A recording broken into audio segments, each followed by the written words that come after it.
அப்பாடா! பாண்டியோட பணத்துக்கு ஒரு பிரச்சனையும் வரவில்லை. அதாச்சும் நான் என்ன நெனச்சேன் அப்டின்னா, அந்த பொம்பள வந்து பணத்த திருடிடுவாங்க தெரியுது. ஸோ திருடிட்டு அவங்க ஹஸ்பண்ட் கிட்ட குடுத்துட்டு, காலைல அந்த பணத்த காணோம் அப்டி இப்டி இவங்களும் வந்து ஆக்ட் பண்ணுவாங்களா, அந்த மாரிலாம் நெனச்சேன். அதே மாரி ஒரு வேளை இவங்க எடுத்துன்னு ஓடிடுவாங்களோ அப்டி இப்டிலாம் பார்த்தா அப்டிலாம் இல்ல.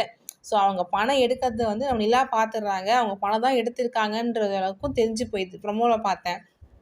அதே மாரி நேத்து அந்த குடும்பத்தில எல்லாருமே பணம் குடுக்குற சீன் ரொம்ப அழகா இருந்துச்சு இல்லைங்களா? சேரன் வந்து குடுப்பாரு. சோழன் வந்து குடுக்கும்போது அவனுக்கு ஒண்ணுமே புரியாது. ஹக் பண்ணிப்பான். அதுக்கப்புறம் நிலா வந்து குடுப்பாங்க. ஸோ அவங்க அப்பா வந்து குடுப்பாரு. அது இன்னைக்கு தான் வரும். ஐ மீன் மண்டே வரும்னு நெனைக்கிறேன். ஸோ அந்த சீன்லாம் ரொம்ப அழகா இருந்துச்சு. ஸோ அப்படி வந்த பணம் வந்து இந்த ஆன்டி திருடிட்டு ஓடிட்டு ஏதாவது பிரச்சனை நடக்குமா? அப்படி இப்படிலாம் பார்த்தோம். பட் அதெல்லாம் வந்து நல்லபடி ஒண்ணுமே நடக்கல. நைட்ல வந்து இவங்க எல்லாம் ஆம்பளைங்கலாம் தூங்கிட்டு தான் இருந்திருக்காங்க. நிலா மட்டும் அந்த ஃபோன் பேசுற சத்தம் கேட்டு பார்த்துருக்காங்க. அதுக்கப்புறம் வந்து அவங்க கண்டே பிடிச்சிடுறாங்க இவங்க திருடியிருக்காங்க அப்படின்ட்டு. ஸோ இதுக்கப்புறம் வந்து மேபி எல்லாரையும் எழுப்பி இவங்கள திட்டி அனுப்பிச்சிருவாங்களா? என்ன நடக்குதுன்னு பார்ப்போம். இல்ல நடேசன் வந்து சொன்னேன்ல, இவ ஒரு ஃப்ராடு பொம்பள அப்படி இப்படின்னு பேச்சுவார்த்தைகள் வருமோ என்னவோ! லெட்ஸ் சி பார்ப்போம். ஆனா அந்த பணத்துக்கு ஒண்ணும் ஆவல. அது வரைக்கும் போதும். ஓகே கைஸ் உங்க கருத்துக்கள கமெண்ட் செக்ஷன்ல ஷேர் பண்ணுங்க.